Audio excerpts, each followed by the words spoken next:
Standing in my designer dress at our anniversary party, watching my husband Nathan slow dance with his ex-girlfriend while our guests pretended not to notice, I knew this was the moment my perfect life officially shattered. What I announced into that microphone 30 minutes later didn't just end the party. It ended everything Nathan thought he knew about the woman he'd been married to for 12 years. Before we jump back in, tell us where you're tuning in from. And if this story touches you, make sure you're subscribed, because tomorrow I've saved something extra special for you. The champagne flute felt cold against my palm as I stood frozen on the marble terrace of Desert Ridge Country Club, watching my marriage dissolve in real time. The Phoenix sunset painted the sky in brilliant oranges and purples, creating the perfect backdrop for what should have been a celebration of 12 years together. Instead, I was witnessing the most humiliating moment of my 45 years on this earth. Nathan had his arms wrapped around Amber Rodriguez, swaying to the jazz quartet we'd hired for our anniversary party. The same woman who'd broken his heart in college, the one he claimed he'd gotten over decades ago. Her red dress clung to her figure as she whispered something in his ear that made him throw his head back and laugh with more genuine joy than I'd seen from him in months. Our 120 guests were trying their best to look anywhere else, but I could feel their collective discomfort radiating across the carefully decorated venue. The white roses and fairy lights that had taken me weeks to plan suddenly felt like props in someone else's nightmare. My sister-in-law Rita caught my eye from across the dance floor, her expression a mixture of rage and sympathy that somehow made everything worse. The irony wasn't lost on me that I'd planned every detail of this evening myself. 3 months of coordinating with caterers, florists, and the country club staff to create the perfect celebration of our marriage. I'd even hired Carlos Martinez, Phoenix's most sought-after event photographer, to capture what I'd foolishly believed would be beautiful memories. Now he was discreetly positioned near the bar, his camera lowered, clearly unsure whether to document this train wreck or pretend it wasn't happening. Nathan had seemed different these past few weeks, more attentive than he'd been in years. He'd brought me coffee in bed, complimented my hair, even helped with the party planning without his usual complaints about social obligations. I'd attributed his improved mood to excitement about our anniversary celebration and maybe some midlife clarity about what really mattered. How naive I'd been. The transformation had started 2 months ago when Amber moved back to Phoenix after her divorce was finalized. She'd reached out to Nathan through LinkedIn, claiming she wanted to reconnect with old friends now that she was starting fresh in their hometown. He'd mentioned it casually over dinner, even showing me her profile picture with what I'd interpreted as nostalgic fondness rather than rekindled attraction.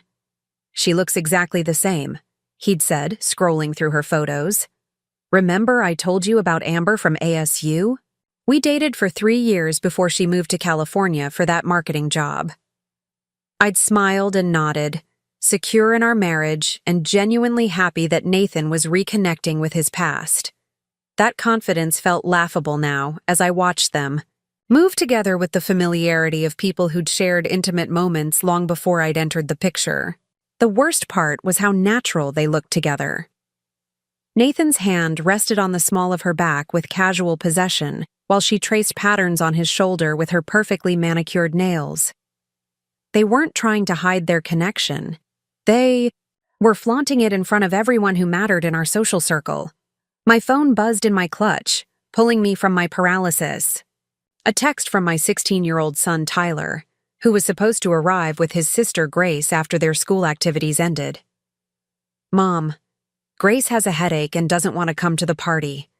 I'm going to stay home with her. Tell Dad we said, happy anniversary." Relief flooded through me that my children wouldn't witness this spectacle, followed immediately by the crushing realization that Nathan hadn't even noticed they weren't here.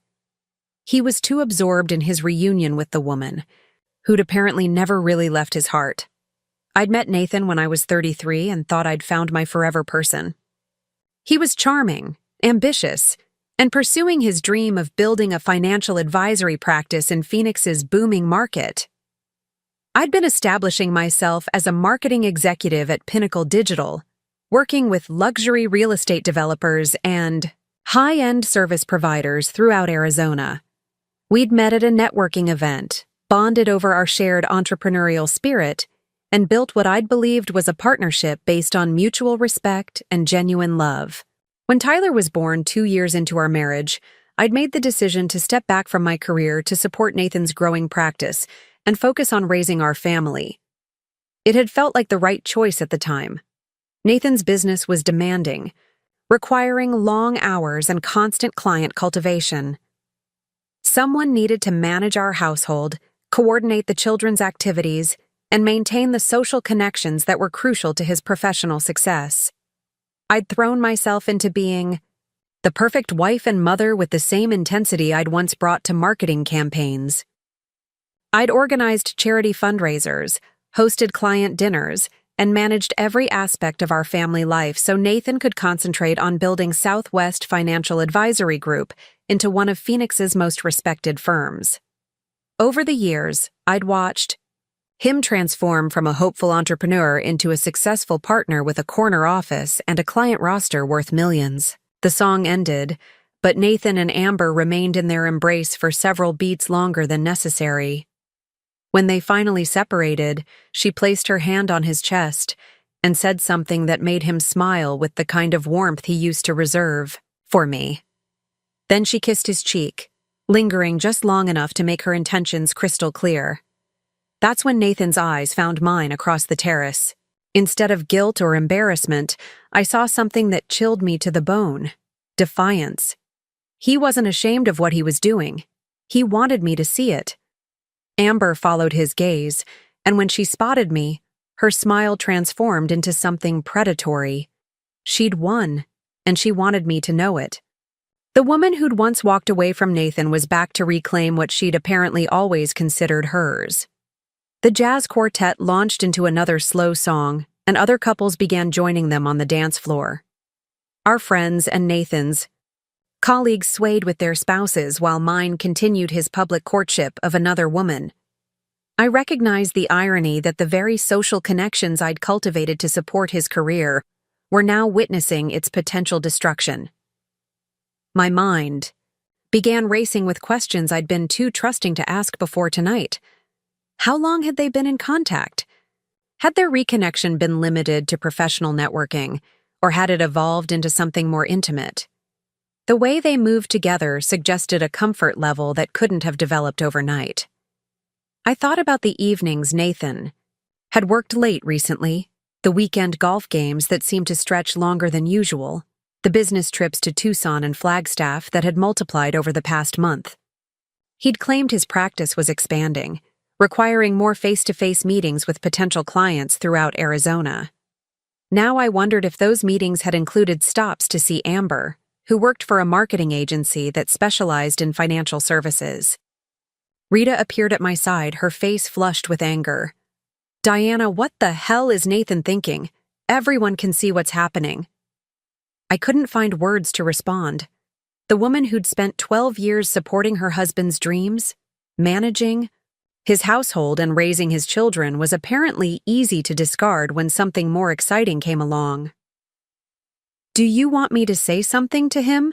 Rita continued, her voice tight with protective fury. "This is completely inappropriate." I shook my head, finally finding my voice. Preparing and narrating this story took us a lot of time, so if you are enjoying it, subscribe to our channel. It means a lot to us. Now back to the story. Not yet. Let me think. But thinking was becoming increasingly difficult as the reality of my situation crystallized. The man I'd built my entire adult life around was publicly humiliating me at our anniversary party. The business success I'd helped him achieve had given him the confidence to pursue the woman who'd once broken his heart. The social status I'd helped him cultivate was now providing the perfect stage for my emotional destruction. Carlos approached us cautiously, his camera hanging unused around his neck. "Mrs. Castellano, would you like me to continue photographing the party? I can focus on other guests if you prefer." His diplomatic phrasing told me everything I needed to know about how obvious Nathan's betrayal had become. Even the photographer we'd hired was trying to spare me further documentation of this nightmare. "Actually, Carlos, I want you to keep taking pictures," I said, surprising myself with the steadiness in my voice. "Document everything." He nodded uncertainly and moved away, but not before I caught the sympathy in his expression. How many times had he photographed celebrations that turned into disasters? How many marriages had he watched implode through his viewfinder? The party continued around me with surreal normalcy. Guests sampled the gourmet appetizers I'd selected, sipped the wines Nathan and I had chosen together, and admired the floral arrangements that had cost more than some people's monthly mortgage payments. The jazz quartet played the songs from our original wedding playlist, each melody now twisted into something mocking. Nathan's business partner, David Park, approached the bar near where I stood, ordering another scotch and deliberately avoiding eye contact. He'd known Nathan longer than I had, dating back to their early days building the financial practice together. If anyone understood what was happening tonight, it would be David. "Interesting party," he said quietly, his tone carefully neutral. "Very enlightening," I replied, matching his diplomatic approach. David took a long sip of his drink before responding. "Nathan's been different lately. Distracted during meetings, constantly checking his phone. Some of the other partners have noticed." This was news to me. Nathan had always been meticulous about his professional reputation, understanding that client confidence was everything in the financial services industry. If his colleagues were noticing changes in his behavior, the situation was more serious than I'd realized. "How long have you known Amber was back in town?" I asked. David's hesitation told me he'd been hoping to avoid this conversation. "She contacted our office about 6 weeks ago.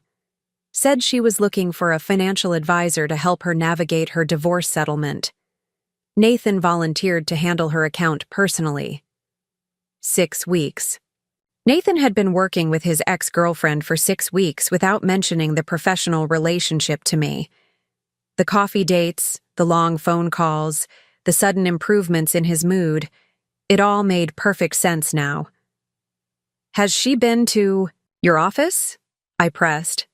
"Several times, always scheduled during lunch hours or after normal business hours." Nathan said she preferred privacy given the sensitive nature of her financial situation. The pieces of their affair were falling into place with devastating clarity.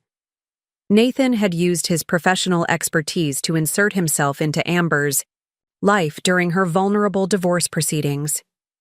He'd positioned himself as her knight in shining armor, helping her navigate the complexities of asset division and financial independence.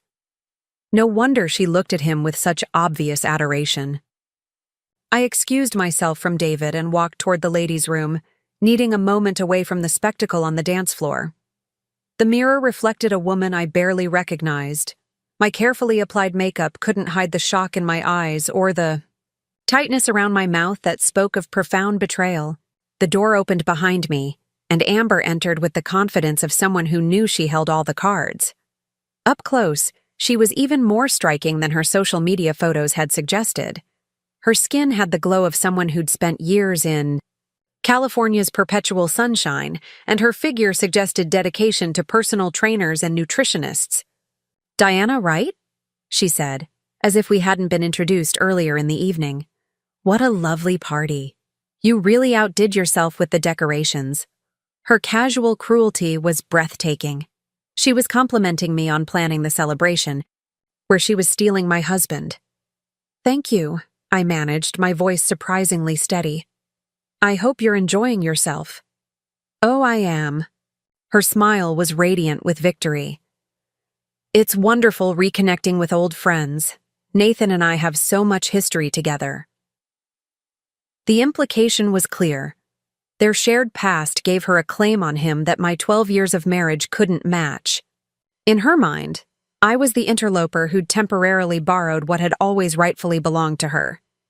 "Nathan's told me so much about your life together," she continued, applying fresh lipstick in the mirror. "It sounds like you've been incredibly supportive of his career.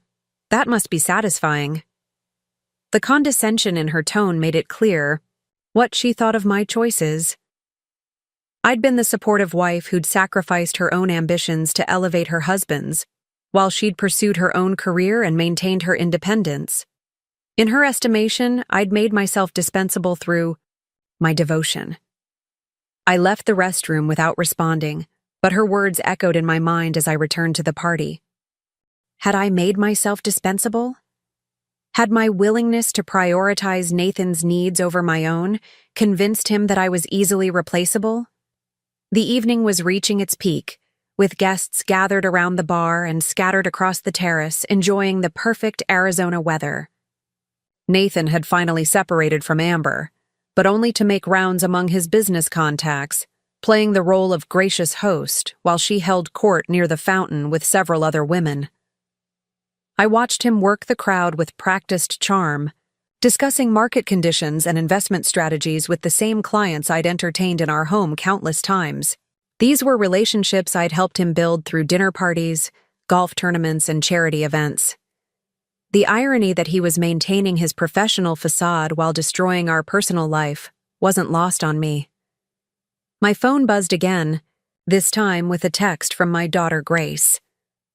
"Mom, Tyler's being weird about the party. He keeps checking social media and getting upset. Did something happen?" Even my teenagers could sense that something was wrong. The humiliation was spreading. Beyond the immediate guests to anyone with access to social media, people were undoubtedly posting photos and videos that would immortalize this disaster long after the last champagne glass was cleared away. I realized that my entire support system was watching my marriage crumble in real time.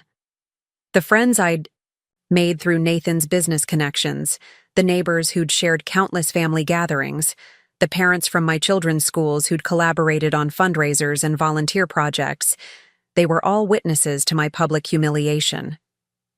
But as I stood there, watching Nathan charm his audience while his ex-girlfriend mingled with my friends, something began shifting inside me. The initial shock was hardening into something more focused and dangerous.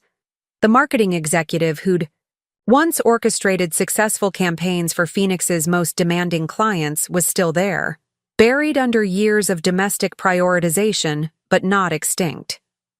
I'd spent 12 years building Nathan's career, managing his reputation, and cultivating the relationships that had made his success possible. Every client dinner I'd hosted, every charity event I'd organized, every social connection I'd maintained had contributed to his professional standing. The network that surrounded us tonight wasn't just his, it was ours, built through my efforts as much as his. And if I'd helped create his success, I certainly had the knowledge and connections to influence its continuation. The jazz quartet announced they'd be taking a short break, and several guests began migrating toward the appetizer stations.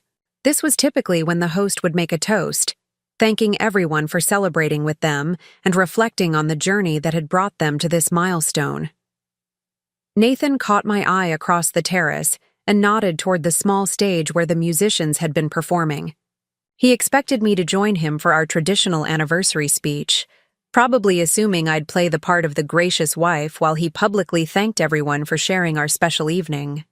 The microphone waited on its stand, ready to amplify whatever words would define this night. Nathan moved toward it with confident steps, clearly prepared to deliver the kind of charming remarks that had made him successful in business. He expected me to stand beside him, smiling supportively while he controlled the narrative of our celebration. But as I walked toward that microphone, my mind was already crafting a very different kind of announcement. One that would transform this anniversary party from a celebration into something else entirely. One that would remind everyone present exactly who Diana Castellano had been before she'd devoted herself to being Nathan's wife. And one that would make my husband realize that the woman he'd taken for granted possessed knowledge and connections that could reshape his entire world with a few carefully chosen words. The crowd began gathering around the stage area, anticipating the traditional toast that would cap off the evening's festivities. Nathan reached for my hand as I approached, his fingers warm and familiar despite everything that had transpired. But instead of taking his hand, I stepped forward alone and lifted the microphone from its stand. The chattering crowd gradually quieted, turning their attention toward me with expectant smiles. They had no idea that the speech I was about to deliver would become the most memorable moment of Nathan Castellanos' professional and personal life. The weight of the microphone felt substantial in my hand as I looked out at the faces of everyone who mattered in our Phoenix social circle. Nathan stood beside me, his confidence wavering slightly as he noticed I hadn't taken his offered hand. The evening breeze carried the scent of desert jasmine across the terrace, a fragrance that would forever remind me of this pivotal moment. "Thank you all for being here tonight," I began, my voice carrying clearly across the gathered crowd. 12 years ago, Nathan and I promised to love, honor, and cherish each other through whatever life brought our way. The audience smiled warmly, settling in for what they expected to be a heartfelt reflection on marriage and commitment. Nathan, visibly relaxed beside me, probably relieved that I was maintaining the facade of our perfect partnership. "Tonight has certainly brought us something unexpected," I continued, my tone still warm but with an edge that made a few people in the front row shift uncomfortably. "And I want to share with all of you exactly what I've discovered about the man I married." Nathan's smile faltered. He reached for the microphone, but I smoothly stepped away, keeping it firmly in my grasp. "You see, I've spent the last 12 years believing that marriage was about building something together, supporting each other's dreams, and creating a foundation of trust that could weather any storm." My voice grew stronger with each word. "I thought partnership meant sacrificing your own ambitions to elevate your spouse, trusting that they valued your contributions enough to honor the commitment you'd made together." The crowd was beginning to sense that this wasn't going to be a typical anniversary toast. I could see Rita nodding approvingly from her position near the bar, while David Park had gone pale beside her. What I learned tonight is that some people view marriage as a convenience rather than a commitment, a placeholder until something more appealing comes along. I paused, letting my gaze sweep across the faces before me, many of whom were now looking distinctly uncomfortable. Nathan stepped closer to me, his voice low but audible to those nearby. "Diana, maybe we should take this inside." "Oh no, darling," I replied, my endearment laced with steel. "Our guests came here to celebrate our marriage. They deserve to understand exactly what they're celebrating." I turned back to the microphone, my marketing instincts taking over. I'd learned long ago that the key to effective communication was knowing your audience, and I knew this crowd intimately. These were Nathan's clients, colleagues, and professional contacts. Their opinion of him directly impacted his ability to maintain and grow his business. Many of you know that I stepped away from my career at Pinnacle Digital Marketing to support Nathan's dream of building Southwest Financial Advisory Group. What you might not know is that I didn't just manage our household during those years. I maintained the relationships that became the foundation of his client base. Several heads nodded in recognition. These people remembered the dinner parties I'd hosted, the charity events I'd organized, the countless social gatherings where business relationships had been cultivated and strengthened. I coordinated the networking events where Nathan met many of you. I organized the golf tournaments that cemented his reputation in Phoenix's business community. I managed the social calendar that allowed him to maintain the personal connections that turned prospects into loyal clients. Nathan's face had gone ashen. He was beginning to understand that this wasn't just a public airing of our marital problems. It was a systematic dismantling of the professional image we'd built together. But perhaps most importantly, I continued, my voice gaining momentum, I maintained the financial records, client correspondence, and business documentation that allowed Southwest Financial Advisory Group to operate smoothly and efficiently. A murmur rippled through the crowd. They were starting to grasp the implications of what I was revealing. You see, when you're married to a financial advisor, you learn quite a bit about business operations, client management, and professional ethics. You become intimately familiar with compliance requirements, fiduciary responsibilities, and the standards of conduct that govern the industry. David Park was now staring at me with undisguised alarm. As Nathan's business partner, he understood exactly where this was heading. Which brings me to tonight's revelation about my husband's character and judgment. I smiled at Nathan, whose confident demeanor had completely evaporated. Some of you may have noticed Nathan's enthusiastic reunion with his college girlfriend, Amber Rodriguez. The crowd exchanged glances, no longer able to pretend they hadn't witnessed the earlier display on the dance floor. What you probably don't know is that Amber became Nathan's client 6 weeks ago, seeking financial advice to navigate her recent divorce settlement. A vulnerable woman in a significant life transition, trusting Nathan's expertise to protect her financial future. The implications hung heavy in the desert air. Everyone present understood the ethical boundaries that governed professional relationships in the financial services industry. Now, I'm sure Nathan would argue that their relationship began innocently enough. Old friends reconnecting, professional advice offered with genuine concern for her welfare. But when a financial advisor begins a romantic relationship with a client, particularly one in a vulnerable emotional and financial state, it raises serious questions about professional judgment and ethical conduct. Nathan stepped forward again, his voice tight with controlled panic. "Diana, you don't understand the situation." "Oh, but I do understand," I replied, never breaking eye contact with our guests. "I understand that Arizona's financial services regulations are very specific about conflicts of interest. I understand that Southwest Financial Advisory Group's own compliance policies explicitly prohibit romantic relationships between advisors and their clients." The crowd was now completely silent, hanging on every word. These weren't just social acquaintances anymore.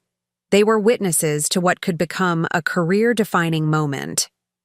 I also understand that the Arizona Corporation Commission takes ethics violations very seriously, particularly when they involve advisors who hold themselves out as trustworthy stewards of their clients' financial welfare. David Park had moved closer to the stage, clearly wanting to intervene but uncertain how to do so without making the situation worse. "But most importantly," I said, my voice dropping to ensure everyone had to listen carefully, "I understand that Nathan has been using company resources to pursue this relationship. Business dinners charged to client entertainment, hotel rooms booked under Southwest Financial's corporate account, even flights to California that were justified as client development opportunities." Nathan's face had gone from pale to gray. He knew I had access to all the financial records, but he'd apparently forgotten that I also understood how to interpret them. The beautiful part about being married to someone for 12 years is that you develop a complete understanding of their patterns, their habits, and their methods of operation. You know when their behavior changes, when their explanations don't align with documented facts, and when their professional conduct falls short of industry standards. I paused to take a sip of water, maintaining perfect composure while Nathan visibly struggled to process the implications of everything I'd revealed. "So here's what I want to announce to all of you tonight, on this 12th anniversary of our marriage," I continued, my voice now carrying the authority I'd once wielded in corporate boardrooms. "Effective immediately, I'm resuming my career in marketing and communications. I'll be launching my own consultancy focused on reputation management and crisis communications for Phoenix's professional services community." The crowd perked up with interest. This was unexpected, but not necessarily scandalous. "My first case study will be examining how professional misconduct can destroy years of careful reputation building, how ethical lapses can unravel client relationships that took decades to establish, how personal choices can have devastating professional consequences." Nathan reached for the microphone again, desperation now evident in his movements. "Diana, please." "I'm not finished, darling." I said, smoothly avoiding his grasp. You see, I'll be documenting exactly how quickly a professional reputation can crumble when clients lose confidence in their advisor's judgment and integrity. The implications were becoming crystal clear to everyone present. I wasn't just threatening to expose Nathan's affair. I was threatening to systematically dismantle the professional relationships that form the foundation of his business. Many of you have trusted Nathan with your financial planning, your investment strategies, your retirement security. You've believed in his professionalism, his discretion, his ability to make sound decisions under pressure. I let my gaze move, from face to face, watching as understanding dawned. Tonight, you've witnessed his decision-making process in action, his ability to maintain professional boundaries, his capacity for discretion and sound judgment. Rita was now openly smiling, clearly enjoying watching her brother-in-law's public comeuppance. Several other guests were checking their phones, probably already planning how to handle their own financial accounts. As I launch my new business, I'll be sharing insights about how to identify red flags in professional relationships, how to recognize when an advisor's personal choices might compromise their professional judgment, how to protect yourself when someone you've trusted begins exhibiting concerning behavior. Nathan finally found his voice, though it came out strained and desperate. You're destroying everything we've built together. No, Nathan, I replied, my tone almost gentle. You did that when you decided our marriage was disposable. I'm simply ensuring that the destruction is complete and public, rather than allowing you to control the narrative. I turned back to our guests, many of whom were now actively taking notes on their phones. I want to thank all of you for being here tonight to witness this important milestone in my life. Not just the end of my marriage, but the beginning of my professional renaissance. My smile was radiant with genuine excitement.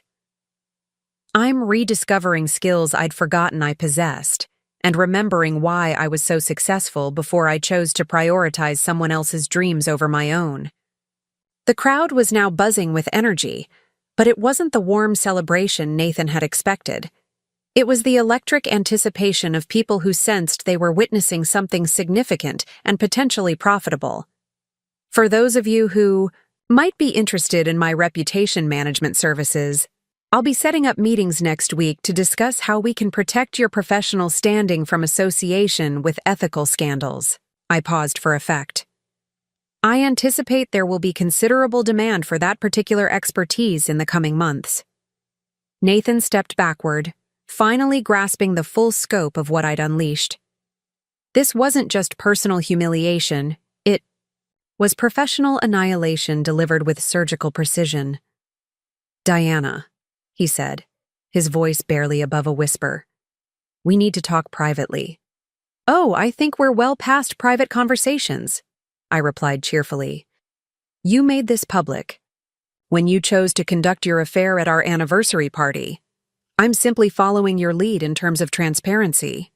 I handed the microphone to Carlos, who'd been capturing every moment of the speech with obvious fascination. Carlos, make sure you get some good shots of the crowd reactions. I have a feeling these photos are going to be quite valuable for my marketing materials. As I stepped down from the stage, I could hear the buzz of conversation erupting around the terrace. People were clustering in small groups, their voices animated with the kind of energy that comes from witnessing unexpected drama. Nathan grabbed my arm as I passed him. You can't do this. You'll destroy both of us. I looked down at his hand on my arm, then back up at his face with an expression of mild surprise. Destroy us? Darling, there is no us anymore. You made that clear when you chose to publicly humiliate me with your ex-girlfriend. Diana, please. Think about Tyler and Grace. Think about our family. I am thinking about them, I replied, calmly. I'm thinking about the example I want to set for our children about self-respect, dignity, and consequences for betrayal. I gently but firmly removed his hand from my arm. I'm also thinking about their financial security, which is, Why, I've already contacted our family attorney about protecting their interests during the divorce proceedings. Nathan's eyes widened. Divorce proceedings? Did you think this was just a dramatic gesture? I asked, genuinely curious about his reasoning. Did you imagine I would publicly expose your affair and then pretend everything was fine? Around us, guests were beginning to leave, but not before approaching me with business cards and requests for meetings. Word was spreading quickly through Phoenix's interconnected professional community, and people wanted to position themselves advantageously for whatever came next.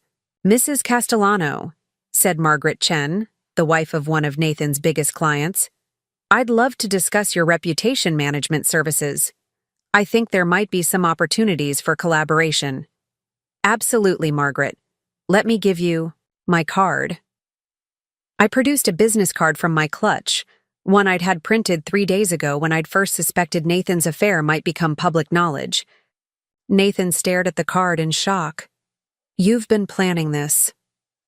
I've been preparing for various possibilities, I corrected him. Unlike some people, I believe in thinking through the consequences of my actions before I take them. More guests approached with similar requests. It seemed that Phoenix's professional community was very interested in learning from someone who could orchestrate such a comprehensive public relations strategy on short notice. Diana, Nathan said, his voice now taking on a pleading tone I'd never heard before. Whatever you think happened with Amber, we can work through it. Don't throw away 12 years over a misunderstanding. I paused in my conversation with Margaret to address him. A misunderstanding? Nathan, I watched you slow dance with your client/girlfriend at our anniversary party, in front of everyone we know. That's not a misunderstanding. That's a choice. It wasn't supposed to happen like this, he said desperately. It just got complicated. Complicated, I repeated thoughtfully. Is that what you call violating professional ethics and marital vows? Complicated? By now, most of the remaining guests were openly listening to our conversation. The pretense of privacy had been abandoned when Nathan chose to make his affair public. Look, he said, glancing around at the watching faces. Maybe we should discuss this at home. Oh, I don't think so, I replied pleasantly. You see, I've changed the locks. Your belongings are packed and waiting in the garage. I thought you might want to stay with Amber since you seem to find her company so compelling. The crowd murmured with appreciation for the dramatic efficiency of my planning. You can't just kick me out of my own house, Nathan protested. Actually, I can, I said, pulling out my phone to show him a document. The house is in my name, purchased with funds from my trust and my premarital assets. You might remember that detail from our prenuptial agreement. Nathan's face went completely white. He'd apparently forgotten about the legal protections I'd insisted on before our marriage, protections that now seemed remarkably prescient. The prenup also has some interesting clauses about infidelity and its impact on asset division, I continued conversationally. My attorney assures me that your relationship with Amber constitutes a clear violation of our marital agreement. Diana, please, he said, his voice breaking slightly. Don't do this. We can fix this.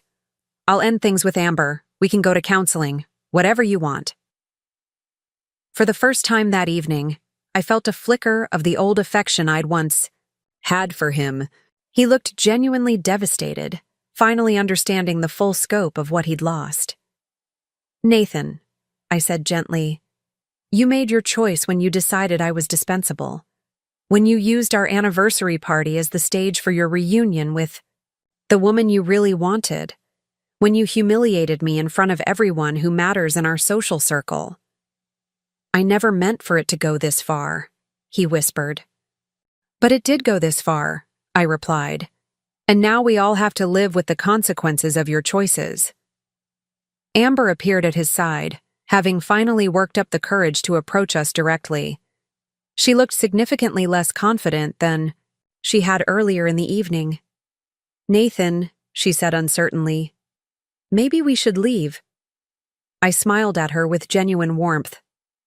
Amber, how lovely to see you again. I hope you've enjoyed the party. She looked confused by my pleasant tone. Diana, I want you to know that Nathan and I didn't plan for this to happen. Oh, I'm sure you didn't plan for it to happen quite this publicly, I agreed. But these things have a way of taking on their own momentum, don't they? I never meant to hurt you, she said, with what appeared to be genuine remorse. I appreciate that, Amber. And I hope you understand that what I've done tonight isn't personal toward you. It's simply a matter of protecting my own interests and those of my children. Nathan looked between us, clearly struggling to understand why we were having such a civilized conversation. You see, Amber, I continued, Nathan's professional reputation is about to become quite problematic. His client relationships are likely to suffer significantly once word spreads about tonight's events. His business partnerships may be reevaluated. His standing in Phoenix's financial community will be severely compromised. Amber's face grew pale as she began to grasp the implications. I just want to make sure you understand what you're taking on, I said kindly. Nathan is going to need a great deal of support in the coming months as he navigates the professional consequences of his choices. I hope you're prepared for that level of commitment. Nathan grabbed Amber's hand. We'll figure it out. We can handle whatever comes. I'm sure you will, I replied, and I wish you both the best of luck with that. I turned to address the remaining guests. Thank you all again for being here tonight. This has certainly been an anniversary to remember. As I walked toward the country club's entrance, my phone began buzzing with text messages and missed calls. Word was spreading quickly through Phoenix's social media networks, and people wanted to understand exactly what they'd witnessed. I smiled as I scrolled through the messages. By tomorrow morning, everyone in our extended social and professional circle would know exactly what had happened at the Castellano anniversary party. The story would spread through country clubs, business meetings, and social gatherings with viral efficiency. Nathan's carefully constructed reputation would be dissected and analyzed in every context that mattered to his career. His clients would question his judgment. His colleagues would distance themselves from potential scandal. His professional relationships would be reevaluated through the lens of his personal choices. And I would be positioned as the dignified, intelligent woman who'd handled an impossible situation with grace and strategic precision. My phone rang, and I recognized the number of Janet Walsh, one of Phoenix's most prominent divorce attorneys. Diana, she said without preamble, I just heard about tonight.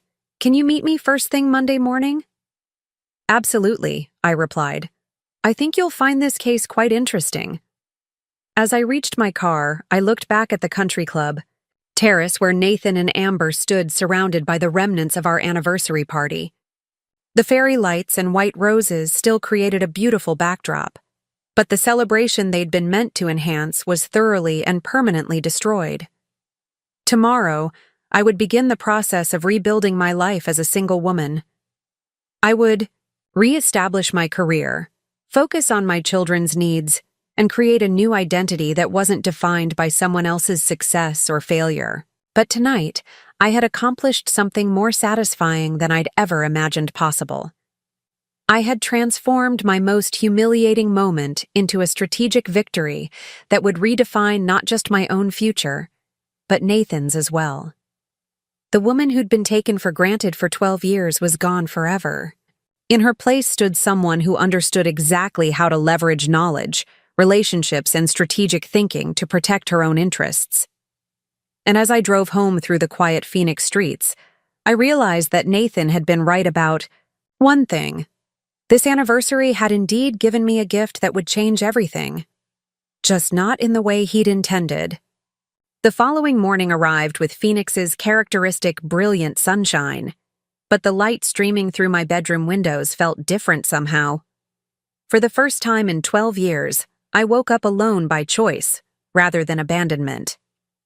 The silence that had once felt devastating now seemed peaceful, filled with possibility rather than emptiness. My phone had been buzzing incessantly since 6 a.m. with calls, texts, and social media notifications.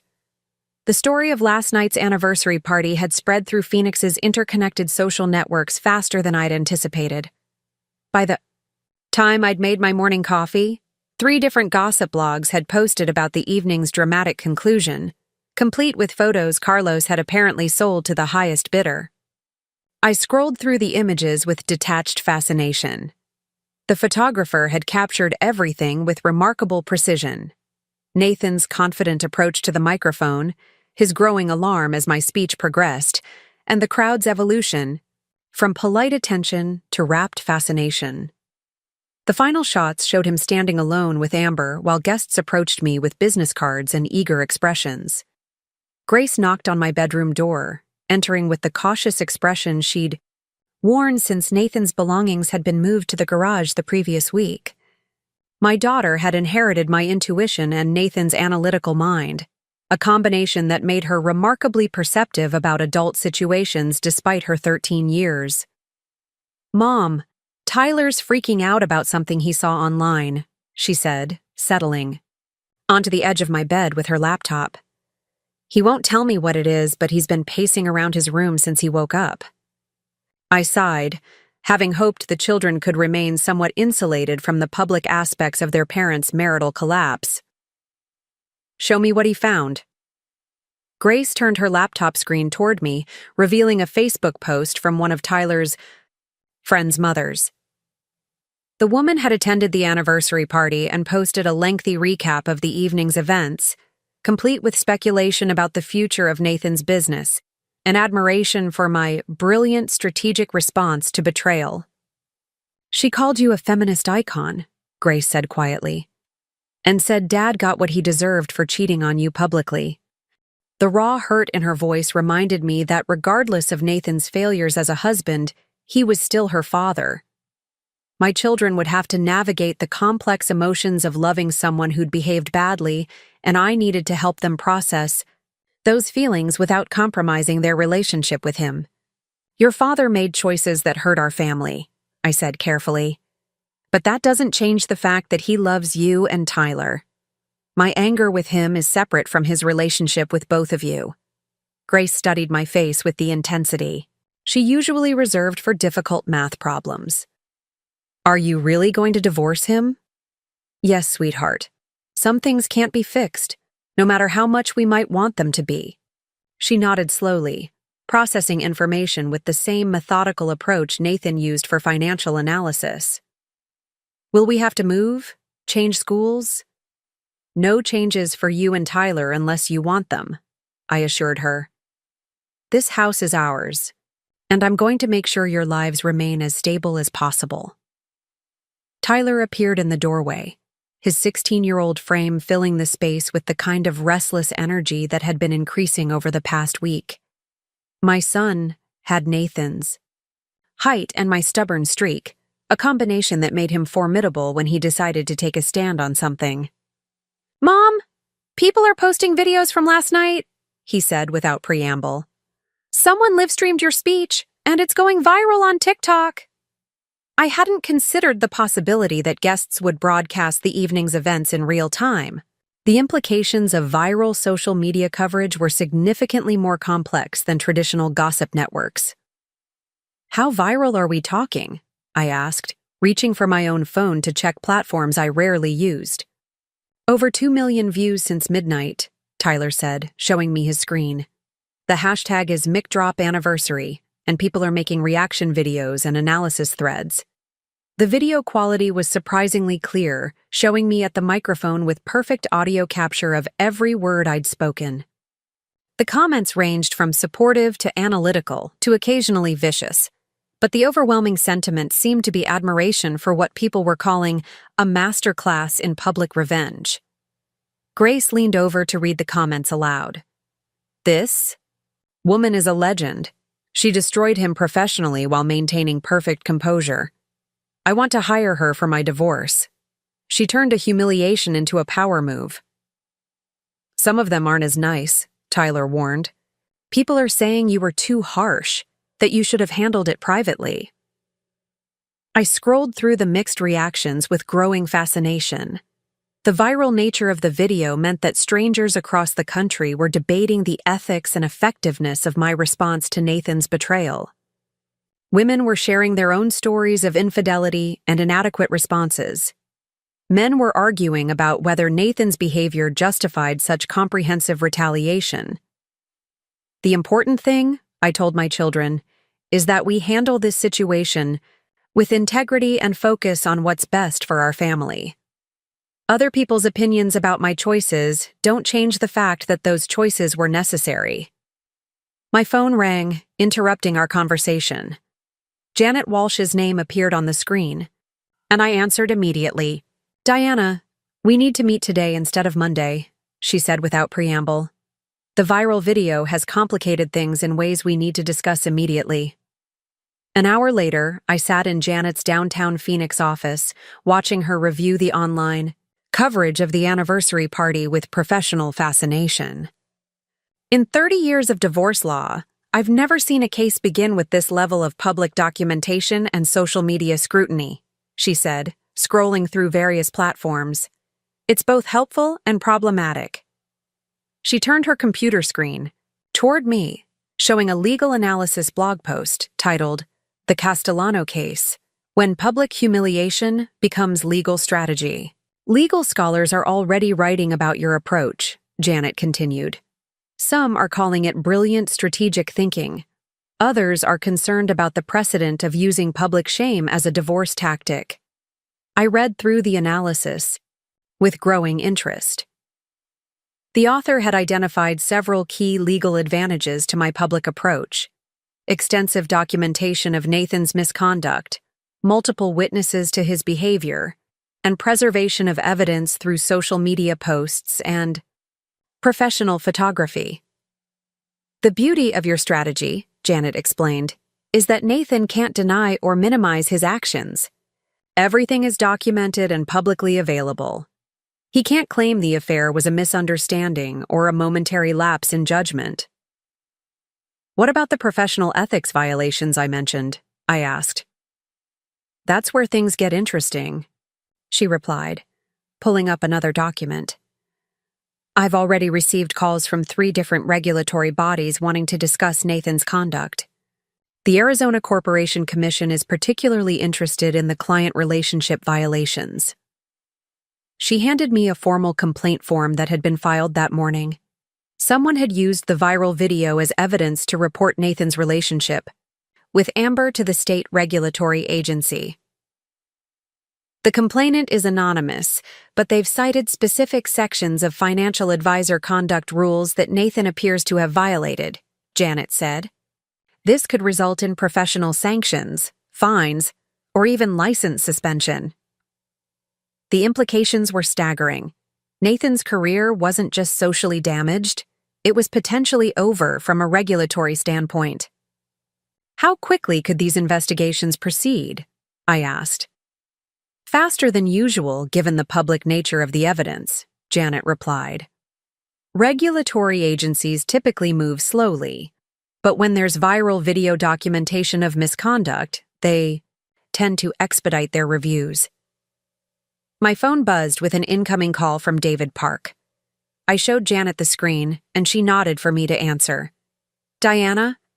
David's voice was strained with barely controlled panic. "We need to talk. Nathan's situation is affecting the entire firm." "What kind of effects are we talking about, David?" 3 major clients have requested transfers to other advisors since this morning. 2 more are demanding meetings to discuss their concerns about Southwest Financial's commitment to professional ethics. Our compliance officer is fielding calls from reporters wanting statements about our internal policies. I put the call on speaker so Janet could hear the full scope of the professional fallout. "The partners are meeting in an emergency session this afternoon," David continued. "Nathan's position with the firm is being reevaluated." "What exactly does that mean?" I asked, though I suspected I already knew.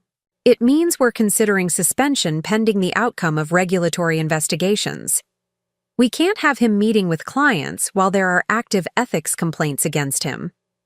Janet and I exchanged glances. the professional consequences were unfolding even faster than we'd anticipated. "David, I appreciate you keeping me informed," I said. "I hope the firm can navigate this situation successfully." "Diana," his voice dropped to a more personal tone, "Nathan is asking if you'd be willing to meet with him.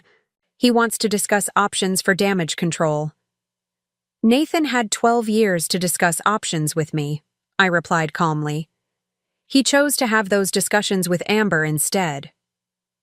After ending the call, Janet leaned back in her chair with an expression of professional satisfaction. "This is developing into one of the most advantageous divorce scenarios I've ever handled," she said. "Nathan's bargaining position is deteriorating by the hour." "What should I expect from him in terms of response?" I asked. "Desperation," she replied immediately. "Men like Nathan are accustomed to controlling narratives and managing outcomes. When they lose that control, they often make increasingly poor decisions." As if summoned by her words, my phone rang again. This time, Nathan's name appeared on the screen. "Answer it," Janet advised. "Let's see how he's handling the pressure."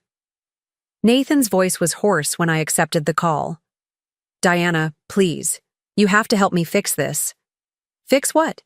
"Exactly?" I asked, maintaining the neutral tone I'd perfected during business negotiations.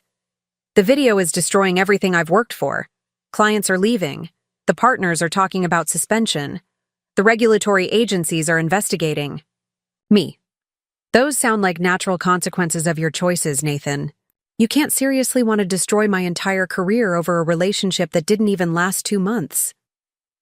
The admission hung in the air between us. Nathan had just confirmed that his affair with Amber had been ongoing for at least 2 months, longer than I'd originally suspected. "So it was a relationship," I said calmly. "Not just a professional consultation that got complicated."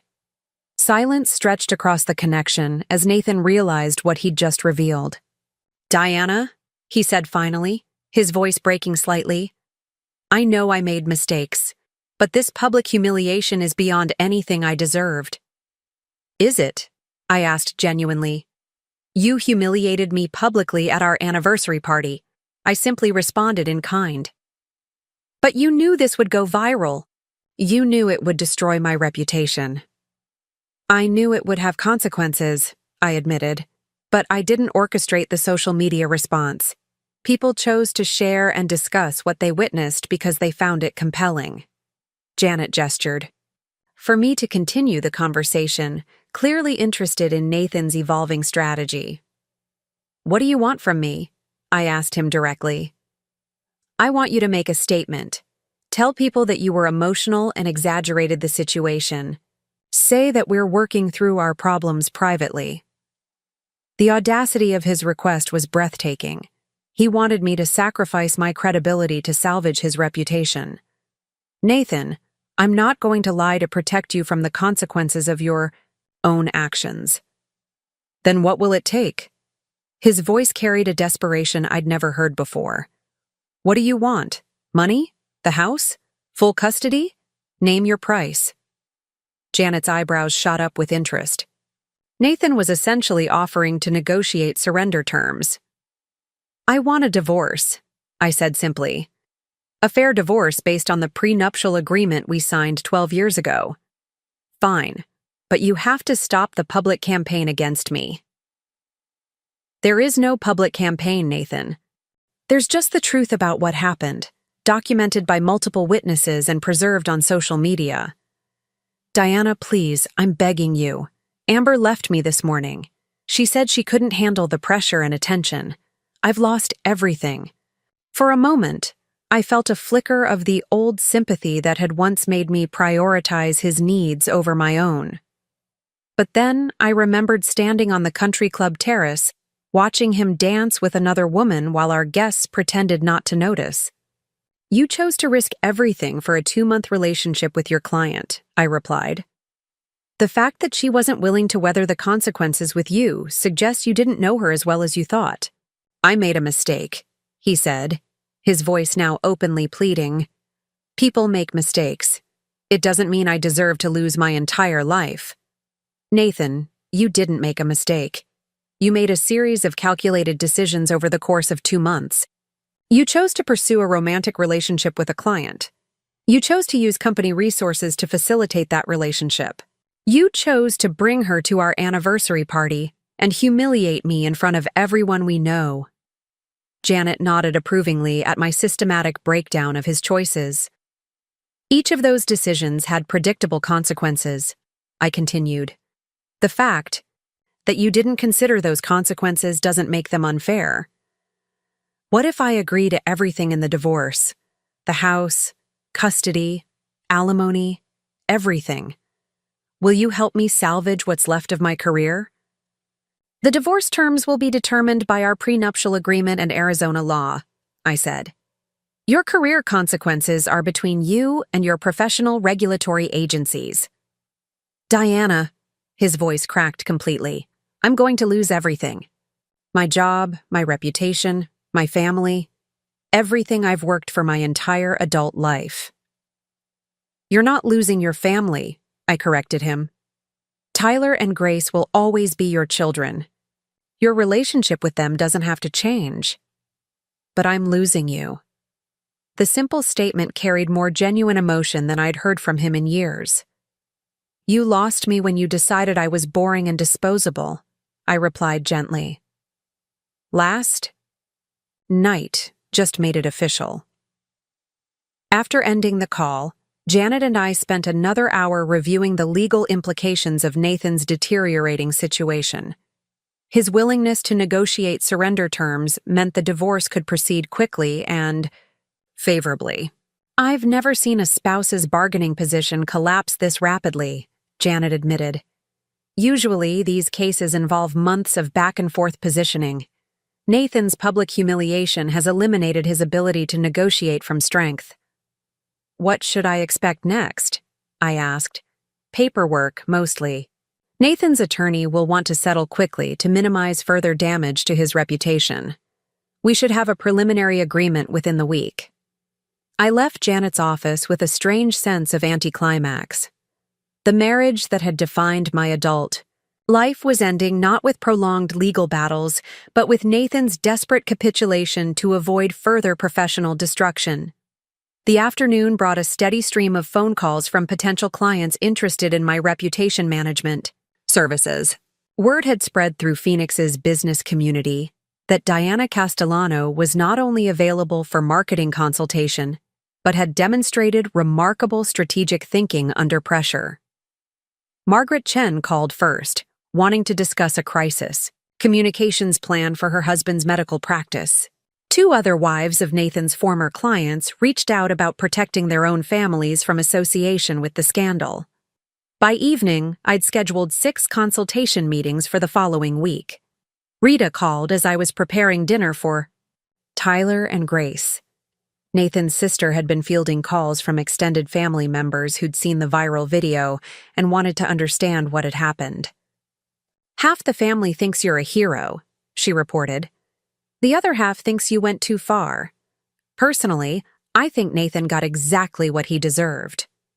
How is he handling the family reactions? I asked. He's not talking to anyone.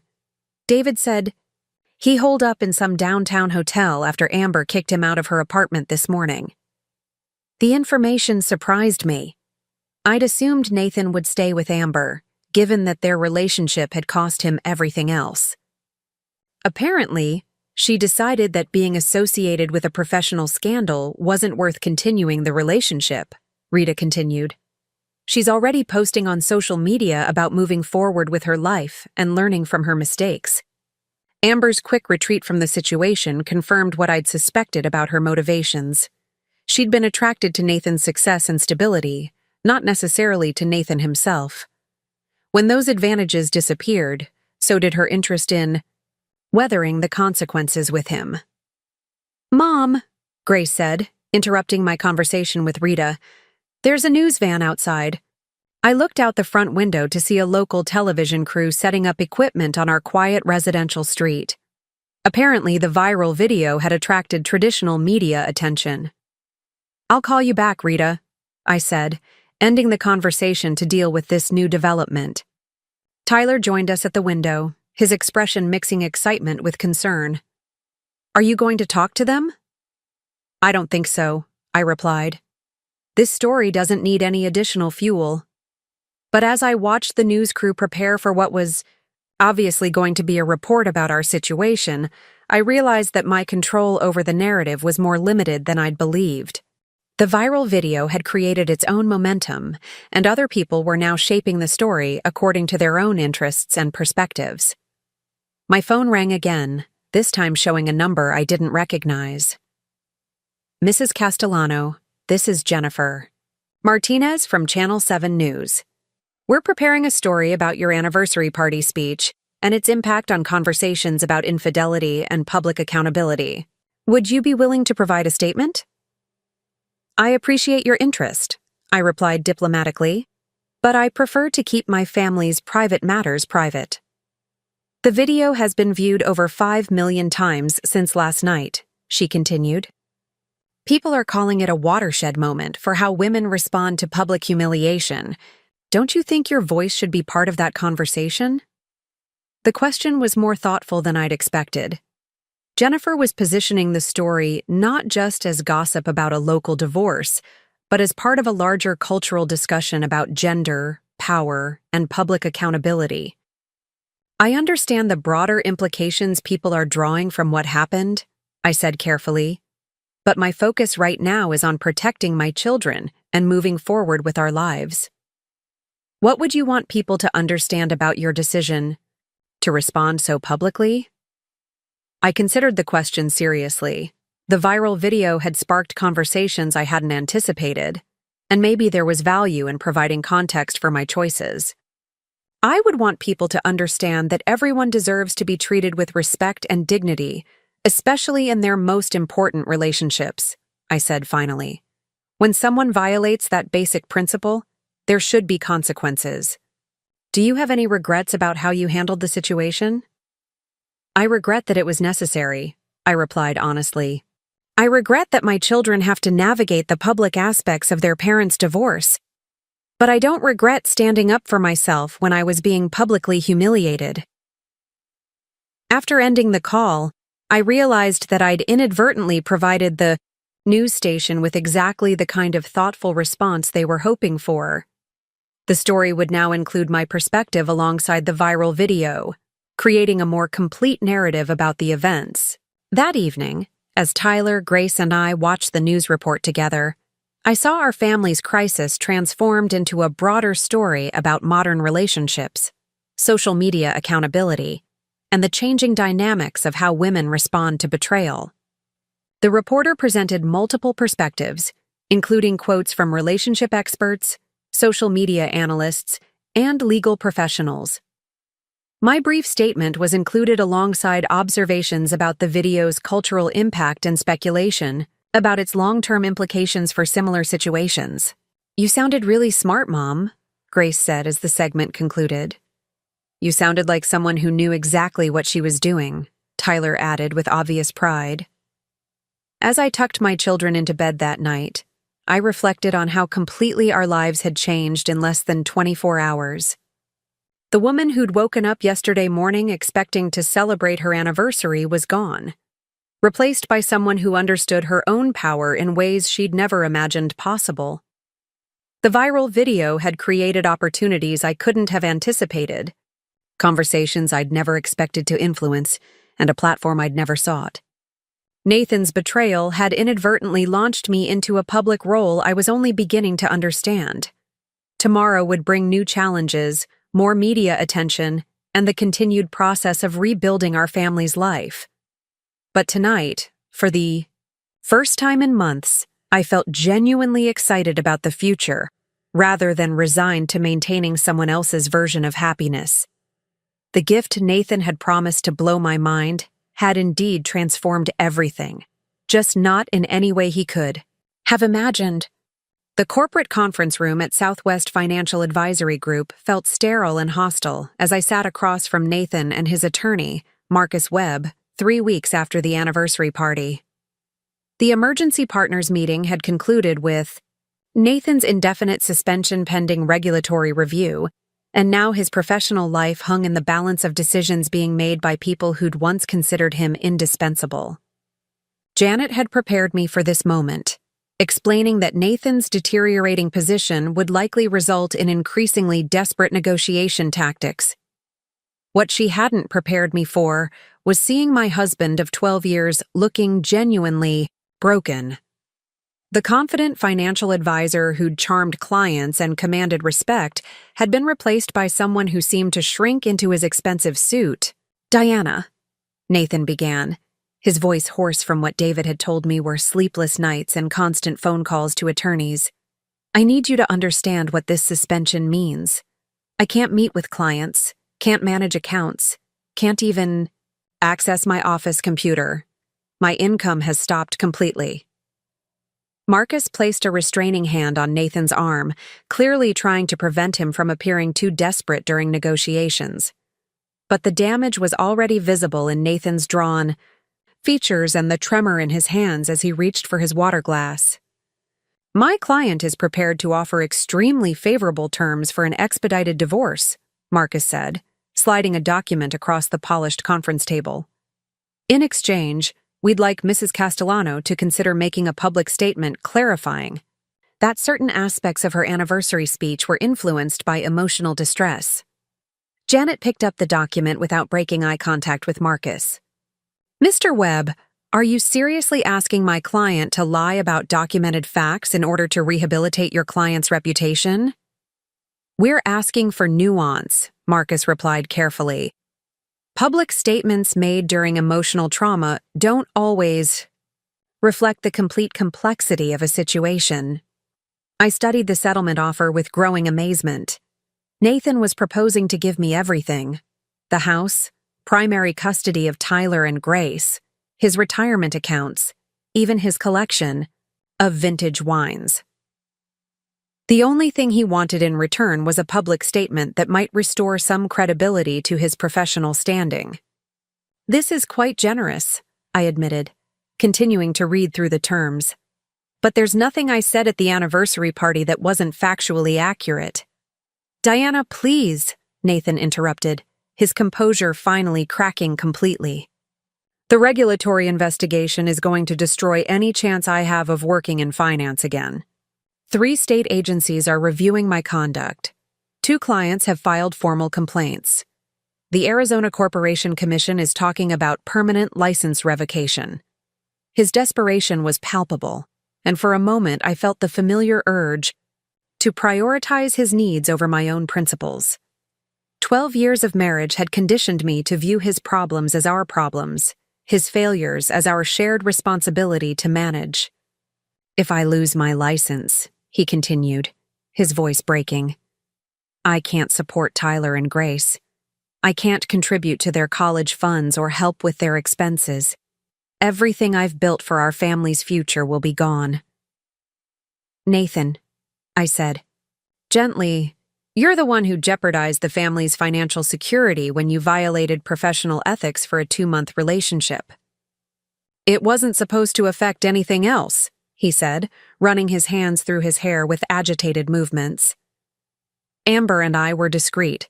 We met outside of business hours. I never used client funds inappropriately." Janet looked up from the settlement documents with sharp interest. "Actually, Mr. Castellano, the expense reports your wife provided show multiple instances of personal expenses charged to business accounts. Hotel rooms, restaurant bills, even jewelry purchases were categorized as client entertainment."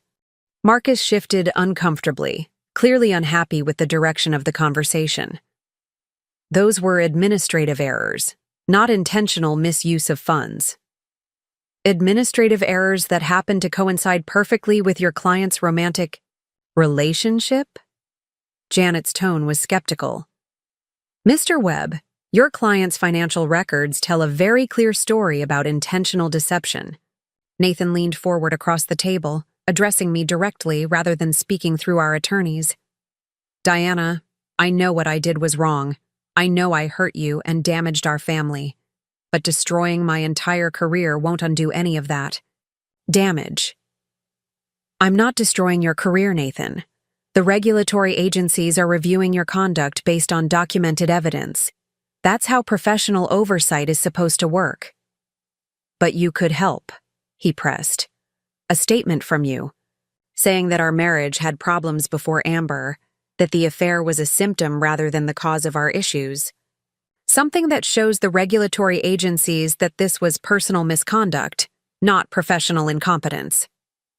The request revealed Nathan's fundamental misunderstanding of what had made his behavior professionally problematic. He still didn't grasp that sleeping with a vulnerable client violated ethical boundaries regardless of the state of his marriage. Nathan, your relationship with Amber violated professional conduct standards because she was your client, not because it threatened our marriage, I explained patiently. Those are separate ethical considerations. Diana's right, Janet added. The regulatory agencies aren't investigating Mr. Castellano for adultery. They're investigating him for potential exploitation of a client relationship and misuse of company resources. Marcus attempted to redirect the conversation toward practical considerations. Mrs. Castellano, regardless of the regulatory outcomes, my client's ability to provide financial support for your children depends on some form of professional rehabilitation. Surely that's worth considering. Tyler and Grace's financial security was protected the moment I decided to resume my career, I replied. My marketing consultancy has already generated more income in 3 weeks than I expected for the entire first quarter. This was true in ways I hadn't anticipated. The viral video had created demand for my services that extended far beyond Phoenix's business community. Companies dealing with reputation crises were reaching out from across Arizona and neighboring states, wanting to hire the woman who demonstrated such strategic thinking under pressure. Nathan's face went pale as he processed the implications of my statement. You're really doing this. You're really rebuilding your career. I'm moving forward with my life, I corrected. Just like you moved forward with yours when you decided our marriage was no longer interesting enough for you. I never said our marriage wasn't interesting, he protested. You said I wasn't interesting, Nathan. Multiple times according to the text messages on your burner phone. You told Amber that I'd become boring and predictable, that I was too focused on domestic responsibilities to notice what was happening around me. The direct quotes from his private communications hit Nathan like physical blows. He'd apparently forgotten that I'd documented everything before confronting him publicly. Those were just things I said when I was frustrated, he said weakly. I didn't mean them. But you did mean them enough to use them as justification for pursuing another woman, I replied. And now you're discovering that the boring, predictable wife you took for granted was actually the foundation that made your success possible. Janet gestured toward the settlement offer. Mrs. Castellano, despite my client's generous terms, I'd recommend accepting this proposal. Mr. Castellano's financial situation is only going to deteriorate further as the regulatory investigations proceed. Marcus nodded eagerly. We're hoping to finalize everything within the week, before any formal sanctions are announced. I considered the timeline they were proposing. Nathan wanted the divorce completed quickly, before his professional sanctions became public knowledge. He was trying to limit the potential damage to whatever remained of his reputation. What happens to Southwest Financial if Nathan's license is revoked? I asked, directing the question to no one in particular. The firm can continue operating. Without him, Janet replied, having clearly researched this possibility. But they'll lose his client relationships and his partnership investment. It would be a significant financial blow. Nathan flinched at this assessment. His partnership in Southwest Financial represented the largest portion of his personal wealth, built over 12 years of client cultivation and business development. David thinks they might have to buy out my partnership at a reduced rate, he admitted. The scandal has affected the firm's reputation with several major clients. How reduced are we talking about? I asked. Marcus consulted his notes reluctantly. potentially 60 to 70% below the partnership's assessed value 6 months ago. The financial implications were staggering. Nathan's professional misconduct hadn't just cost him his income, it had destroyed the equity he'd built in his business partnership. Of course, if Mr. Castellano could demonstrate that his personal conduct issues are being resolved through counseling and family reconciliation, the partnership buyout terms might be more favorable, Marcus suggested carefully. I stared at him with growing understanding. Are you asking me to pretend we're reconciling to help Nathan's business negotiations? We're suggesting that a public demonstration of family stability might help minimize the professional consequences of what everyone agrees was a personal mistake, Marcus replied diplomatically. The audacity of the request was breathtaking. Nathan wanted me to perform the role of the forgiving wife to salvage his business relationships, even as we proceeded with divorce paperwork. Absolutely not, I said firmly.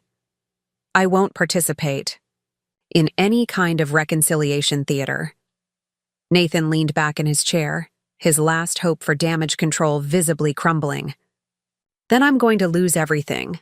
My career, my business equity, my ability to support our children. You lost those things when you chose to prioritize a 2-month affair over professional ethics, I replied. The consequences you're facing now are the natural result of your decisions. Diana, his voice took on a pleading quality that made me deeply uncomfortable. I'm begging you. Help me find a way through this. We were partners for 12 years. That has to count for something. For a moment, I felt the familiar pull of his distress, the conditioned response to prioritize his emotional needs over my own judgment. But then I remembered standing on the country club terrace, watching him dance with another woman while our guests pretended not to notice. We were partners, I agreed, right up until you decided to pursue a secret relationship with your client, while using our anniversary party to publicly humiliate me. I never meant for it to become public, he said desperately. I thought I could manage both relationships without anyone getting hurt. The statement revealed everything I needed to know about Nathan's character and judgment. He'd believed he could maintain parallel relationships indefinitely, managing both his wife and his mistress without consequences for anyone involved. Nathan, you brought your client girlfriend to our anniversary party and slow danced with her in front of everyone we know, I said patiently. How did you imagine that would remain private? He didn't have an answer, because there was no rational explanation for such spectacularly poor judgment. Janet gathered the settlement documents and began packing her briefcase. I think we've covered everything we can accomplish today. Mrs. Castellano will review the terms and provide a response by Friday. Wait, Nathan said quickly. There's something else I need to discuss. He pulled out his phone and showed me a series of social media screenshots. People are using our situation to attack other couples going through relationship problems. Some woman in Denver recreated your anniversary speech at her own party last week. 3 different wives have contacted me asking for advice about how to research their husband's professional conduct. I scrolled through the screenshots with fascination. The viral video had indeed inspired other women to take more aggressive approaches to marital betrayal, treating my anniversary speech as a template for public accountability. There's a whole online community forming around what they're calling the Castellano method, Nathan continued. Women are sharing strategies for investigating their husband's finances, documenting evidence of affairs, and using public humiliation as a divorce tactic. The implications were both fascinating and concerning. My response to Nathan's betrayal had apparently resonated with women who felt trapped in similar situations, inspiring them to take more decisive action. Diana, you've started something bigger than our divorce, Nathan said, his tone shifting to something approaching admiration mixed with fear. These women are treating you like some kind of guru for revenge against cheating spouses. I looked at Janet, who was clearly as surprised by this development as I was. Are you concerned about potential legal implications? I asked her. Not directly, she replied thoughtfully. You're not actively encouraging anyone to follow your example. But the viral nature of your video has certainly created unexpected influence. Nathan leaned forward again, his desperation now mixed with something that looked like respect. Diana, you could monetize this. Write a book, do speaking engagements, create online courses about strategic divorce planning. Turn what happened to us into a business opportunity. The suggestion was surprisingly astute. Nathan had always understood market opportunities, and he was recognizing that my viral response to his betrayal had created genuine demand for expertise I didn't know I possessed. Are you seriously suggesting I build a career around helping women divorce their cheating husbands? I asked. I'm suggesting you build a career around helping women protect themselves when relationships fail, he replied. You've demonstrated skills that people want to learn. Marcus looked uncomfortable with the direction of the conversation. His client was essentially encouraging his estranged wife to profit from their marital disaster. Mr. Castellano, perhaps, we should focus on resolving your immediate legal situation before exploring Mrs. Castellano's business opportunities, Marcus suggested. But Nathan ignored his attorney, continuing to address me directly. Diana, you were always brilliant at marketing strategy.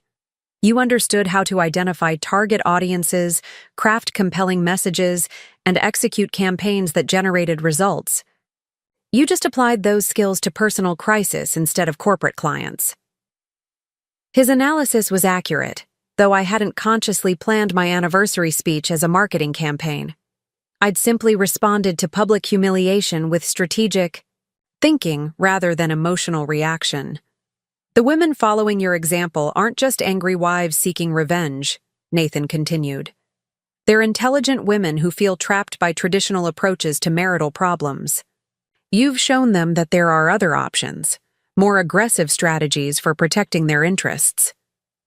I considered his words carefully. The viral video had indeed connected with women who felt powerless in their relationships, who'd been conditioned to prioritize their partner's needs over their own protection. What exactly are you proposing? I asked. Accept the divorce settlement as offered, but capitalize on the platform you've created, Nathan said. Help other women navigate similar situations while building the kind of career you deserved to have 12 years ago. The irony of receiving career advice from the man whose betrayal had launched my public profile wasn't lost on me. And what do you get out of this arrangement? I asked suspiciously. Maybe some small chance that my professional destruction serves a larger purpose, he replied honestly.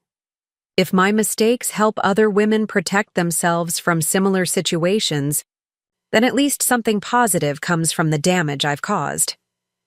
Janet looked between us with obvious confusion. Mr. Castellano, are you seriously encouraging your wife to build a business around divorce strategy? I'm encouraging Diana to recognize the opportunity she's created, he replied. She's already generating significant income from reputation management consulting. This would be a natural extension of those services. As we left the conference room, I found myself considering Nathan's unexpected business advice alongside the generous settlement terms he'd offered. His professional destruction was complete, but his assessment of my market opportunity was characteristically shrewd. The man who'd once dismissed me as boring and predictable was now recognizing strategic abilities he'd apparently never noticed during our marriage. His betrayal had forced me to rediscover skills I'd forgotten I possessed, and now he was suggesting I leverage those skills into the kind of career I'd abandoned when we'd started our family. Walking through Southwest Financial's lobby for what would probably be the last time, I realized that Nathan's final gift to our relationship might be the clearest assessment he'd ever provided of my professional potential. The woman he'd taken for granted was indeed building something significant from the ruins of their marriage. She just hadn't needed his permission or partnership to make it happen. That evening, I sat in my home office researching the legal and business implications of the career path Nathan had suggested. The demand for strategic divorce consulting was apparently real and growing, driven by women who wanted more aggressive approaches to protecting their interests during relationship failures. My phone rang, interrupting my research. The caller ID showed a number I didn't recognize, but I answered anyway. Mrs. Castellano, this is Sarah Chen from Women's Wealth magazine. We'd like to interview you for our next cover story about women who've successfully navigated high-stakes divorces. Would you be interested in discussing your experience? I stared at my computer screen, where I'd been reading about professional opportunities I'd never imagined pursuing. I might be, I replied carefully. What kind of story are you planning? We want to explore how intelligent women can protect themselves when marriages fail, using your situation as a case study in strategic thinking during personal crisis. The interview request confirmed what Nathan had recognized during our settlement meeting. My response to his betrayal had created opportunities that extended far beyond Phoenix's business community. As I scheduled the magazine interview, I realized that the gift Nathan had promised to blow my mind was still revealing itself in ways none of us had anticipated. The boring wife he'd discarded was becoming someone entirely new, built from strategic thinking, hard-earned wisdom, and the kind of professional confidence that only comes from surviving the worst someone can do to you. And she was just getting started. 6 months after the anniversary party that changed everything, I stood in the conference room of my new office space in downtown Phoenix, addressing a group of 23 women who'd traveled from across the Southwest to attend my strategic divorce planning workshop. The morning sun streamed through floor-to-ceiling windows, illuminating faces that reflected the same mixture of determination and vulnerability I remembered feeling during those first days after Nathan's betrayal. The transformation from abandoned wife to sought-after consultant had exceeded every expectation I'd harbored during those dark hours when I'd first discovered Nathan's affair. What began as a desperate response to public humiliation had evolved into a thriving business that helped women navigate complex divorces with strategic precision rather than emotional chaos. The key to protecting yourself during marital crisis isn't revenge, I explained to the workshop participants, clicking to the next slide in my presentation. It's information, knowledge about your legal rights, your financial position, and your spouse's vulnerabilities gives you power to control outcomes rather than simply react to circumstances. Margaret Chen, who'd attended the anniversary party and become one of my first clients, raised her hand from the front row. Diana, how do you balance strategic thinking with the emotional trauma of betrayal? It's hard to think clearly when your world is falling apart. The question reflected the struggle every woman in the room was facing. They'd all experienced some form of marital betrayal, and they were seeking practical guidance for protecting their interests while processing profound emotional wounds. Strategic thinking isn't about suppressing emotions, I replied. It's about channeling those emotions into productive action. When I discovered Nathan's affair, I felt devastated, humiliated, and furious. But instead of letting those feelings drive impulsive decisions, I used them as motivation to gather information and plan my response.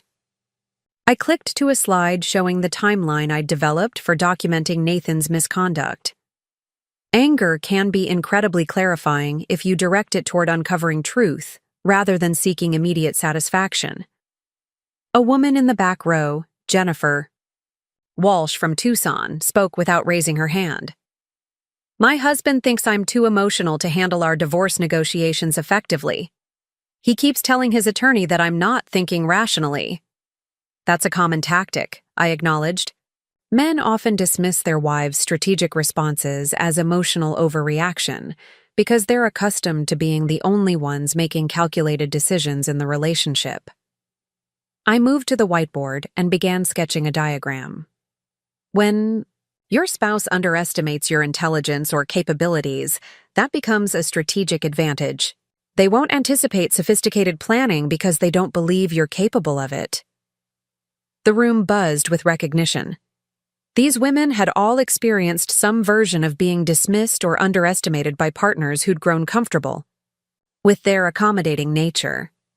Nathan spent 12 years believing I was too focused on domestic responsibilities to understand his business operations. I continued. That assumption made him careless about hiding evidence because he never imagined I would look for it, much less know how to interpret what I found. Lisa Park, a physician from Flagstaff whose surgeon husband had been embezzling from their joint practice, leaned forward with interest. How do you document professional misconduct without alerting your spouse that you're investigating? Carefully and systematically, I replied, moving to flip chart paper where I began outlining investigation strategies. You use access you already have to gather information that supports patterns of behavior.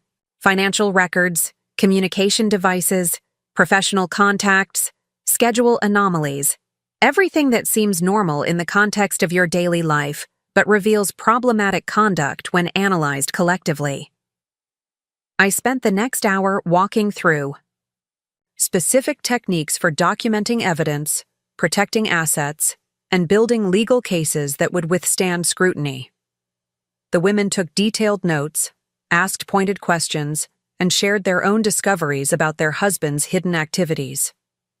During the lunch break, several participants approached me individually with situations that required personalized guidance. These consultations represented the core of my new business model. Intensive strategic planning sessions that combined legal preparation, financial analysis, and reputation management. Diana, said Rebecca Martinez, a teacher from Sedona whose husband had been conducting affairs with multiple colleagues. I'm worried about going public with what I've discovered. My husband is well connected in our community, and I'm afraid the exposure will backfire on me. This concern reflected the primary challenge many women faced when considering aggressive responses to marital betrayal. They feared that fighting back would make their situations worse rather than better. Rebecca, the question isn't whether exposure will create consequences, I replied. The question is whether those consequences serve your long-term interests better than maintaining silence. I pulled up a case study on my laptop, showing Rebecca how another client had successfully navigated a similar situation. When you control the narrative about misconduct, you position yourself as the responsible party seeking accountability rather than the vindictive spouse creating drama. But what if he retaliates? She asked. That's why documentation is so important, I explained. When you have comprehensive evidence of wrongdoing, retaliation efforts usually backfire because they draw more attention to the original misconduct. As the afternoon session began, I addressed the group's questions about long-term outcomes and personal recovery. Many of the women were struggling with identity issues that extended beyond their immediate legal and financial concerns.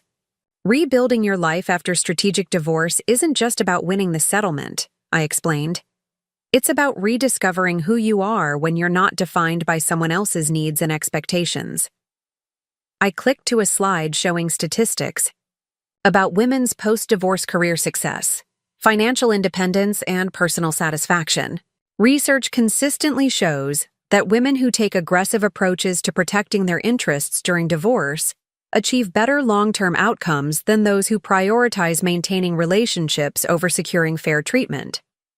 Sandra Kim, from Scottsdale, whose tech executive husband had been stealing intellectual property from their joint startup, raised her hand. How do you handle the social consequences? Some people think I was too harsh with my public response to his misconduct. The question touched on something I'd grappled with extensively since the anniversary party video went viral. Public opinion about aggressive divorce tactics was sharply divided, with some people applauding strategic responses while others criticized them as excessive or vindictive. Sandra, you can't control other people's opinions about your choices, I replied. What you can control is whether those choices effectively protect your interests and those of your children. I moved to the whiteboard again, creating 2 columns labeled short-term social comfort and long-term personal security. Every woman in this room has to decide whether she values temporary social approval more than permanent financial and emotional protection, I continued. The people who criticize your strategic responses are usually the same ones who would have criticized you for being a victim if you'd remained silent. The discussion that followed revealed the extent to which social conditioning had taught these women to prioritize other people's comfort over their own protection. They'd been raised to view aggressive self-advocacy as unseemly or inappropriate, even when they were responding to serious betrayals. I used to worry constantly about what people thought of my response to Nathan's affair, I admitted. But then I realized that the people whose opinions mattered were actually impressed by my strategic thinking, rather than scandalized by my aggressiveness. A woman in the middle row, Patricia Davis from Albuquerque, spoke up. How do you handle the guilt? I keep feeling like I should have tried harder to save my marriage. The question prompted nods of recognition throughout the room. Guilt about the end of long-term relationships was nearly universal among my clients, regardless of how badly their spouses had behaved. Patricia, guilt is often a sign that you've been conditioned to accept responsibility for other people's choices, I replied. When someone violates the fundamental terms of your relationship, protecting yourself from further harm isn't something to feel guilty about. I clicked to a slide showing research about the psychological impact of infidelity and betrayal on the faithful spouse. The guilt you're experiencing is actually a trauma response that makes you focus on what you could have done differently, rather than holding the person who betrayed you accountable for their choices. The afternoon concluded with individual action planning sessions where each participant developed specific strategies for their unique situations. These personalized consultations represented the most valuable aspect of my workshops, allowing women to apply strategic principles to their particular circumstances. As the last participant left my office, I reflected on how dramatically my life had changed since that devastating morning when I'd woken up to an empty house on my anniversary. The pain of Nathan's betrayal had been transformed into expertise that helped other women avoid similar devastation. My phone buzzed with a text message from Tyler, now 17 and more mature than his years suggested. Mom, saw the article about your workshop in the Phoenix Business Journal. Dad called and wanted to know if I'd read it. He sounded proud of you. The message surprised me. Nathan and I had maintained minimal contact since the divorce was finalized, communicating only about the children's schedules and needs. His regulatory sanctions had been severe: 2 years of license suspension, substantial fines, and mandatory ethics training. But he'd eventually found work as a financial consultant for a small firm that specialized in rehabilitation cases. Grace, now 14 and fiercely protective of our new family dynamic, had been less forgiving of Nathan's past behavior, but was gradually rebuilding a relationship with her father. Both children had benefited from family counseling that helped them process their feelings about the divorce without being forced to choose sides. That evening, as I reviewed client files in my home office, the doorbell rang. Through the peephole, I saw Nathan standing on my front porch, holding what appeared to be a bottle of wine, and looking more nervous than I'd seen him since our settlement negotiations.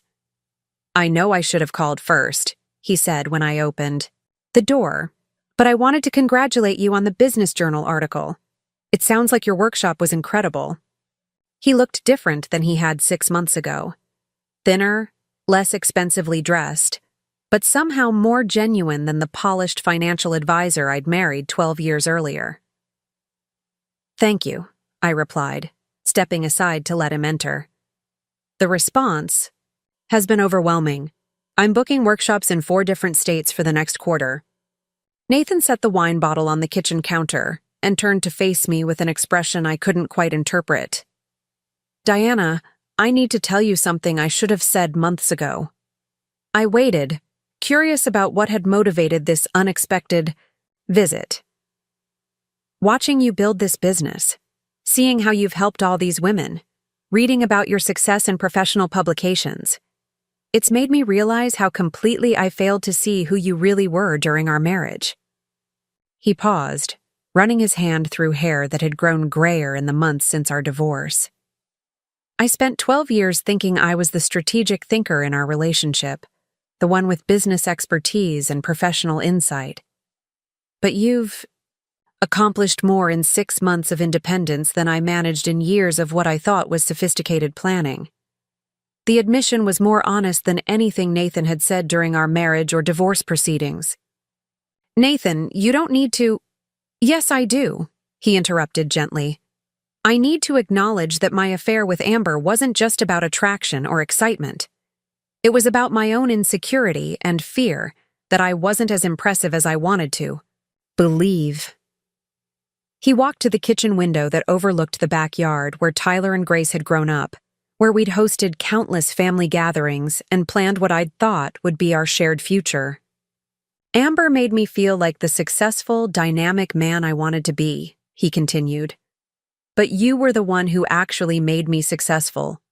Your strategic thinking, your social connections, your ability to manage complex situations, that was the foundation of everything I achieved professionally. I studied his profile as he gazed out at the desert landscape beyond our property.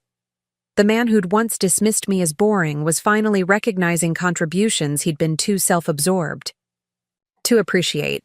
When I lost you, I didn't just lose my wife, Nathan said, turning back to face me. I lost my business partner, my strategic advisor, and the person who understood how to navigate challenges I was too arrogant to even recognize. Nathan, I said quietly, where is this coming from? It's coming from watching you succeed in ways I never imagined possible, he replied. You've built something remarkable from the worst moment of our relationship. You've turned betrayal into expertise, pain into purpose, and humiliation into power. He reached into his jacket pocket and pulled out a folded newspaper clipping. This article about your workshop mentions that you're writing a book about strategic divorce planning. 3 major publishers are bidding for the rights. I nodded, still surprised by the level of interest my story had generated in the publishing world. Diana, you're going to help thousands of women protect themselves from men like me, Nathan continued. You're going to teach them skills I never wanted you to have because I was threatened by your intelligence. The conversation was surreal. My ex-husband praising abilities he'd spent our entire marriage discouraging me from developing. What do you want from me, Nathan? I asked directly. Nothing, he replied, his voice steady and clear. I want to give you something. He pulled out another document, this one official-looking with legal formatting. This is a waiver of any claim to intellectual property rights related to our marriage or divorce, he explained. I'm formally releasing any potential legal interest in your book, workshops, or consulting business. I scanned the document with growing amazement.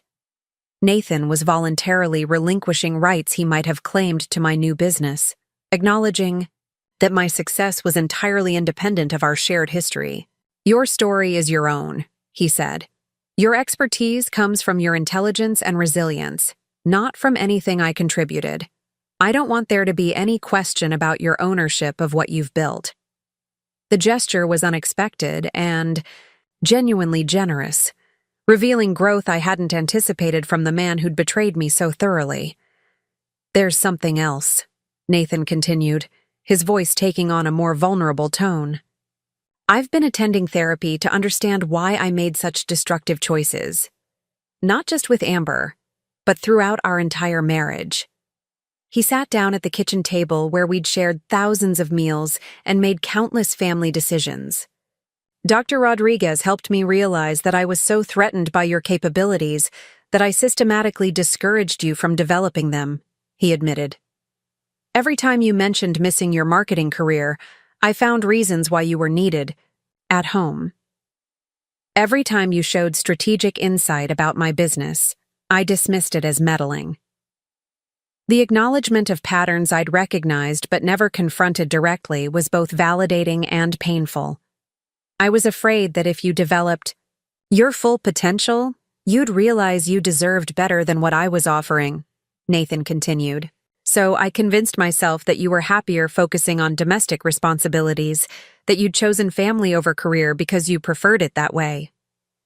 Maybe I did prefer it, I said honestly, at least initially. But you should have had the choice to change your mind, he replied. Instead, I made you feel guilty whenever you expressed interest in returning to professional life.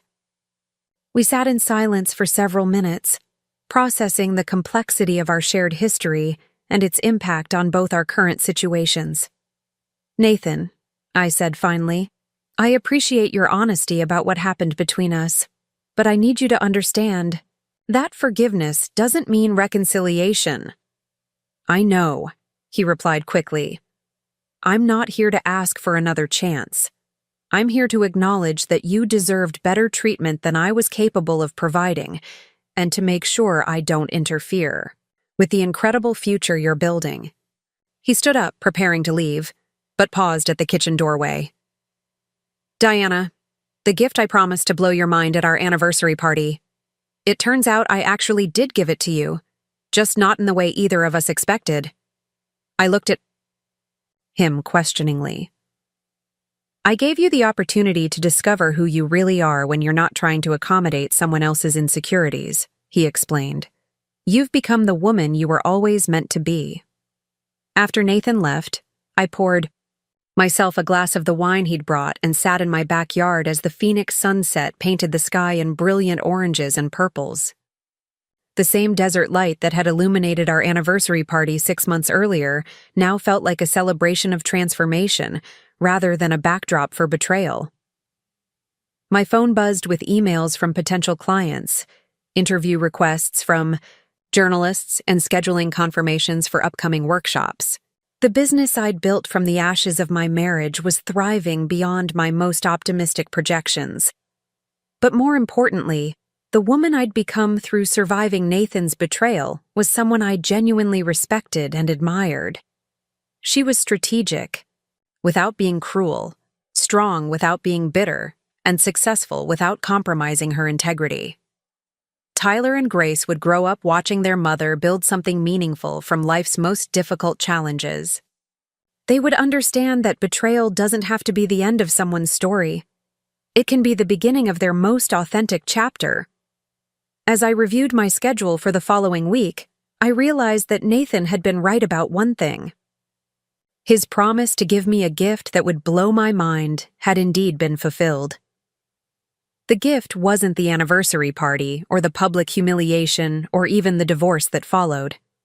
The gift was the discovery that Diana Castellano was capable of.